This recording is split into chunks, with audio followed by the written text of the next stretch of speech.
Est-ce que l'identité nationale est devenue suspecte? Bien sûr.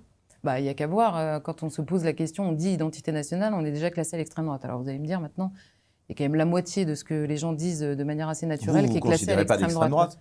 Ah non, je ne me considère pas d'extrême droite. On me renvoie à l'extrême droite tout le temps. J'ai décidé Ça d'arrêter vous d'y faire atteint ou attention. pas?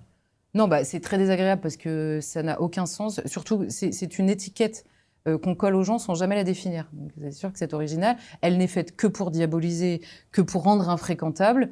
Bon, alors, peut-être la nouveauté de ces dernières années, c'est que quand vous commencez à coller François Bayrou et François Hollande à l'extrême droite, ça devient beaucoup moins crédible tout à coup. C'est-à-dire que l'extension du domaine de l'extrême droite a été telle que voilà, beaucoup de gens se sont eux-mêmes fait étiqueter à l'extrême droite ces dernières années.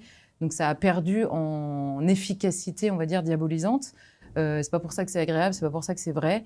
Mais comme il n'y a pas de définition, bon, on se bat sur d'autres choses. Je pense qu'on a d'autres choses à défendre plutôt que de se battre en permanence pour essayer de défendre sa petite personne.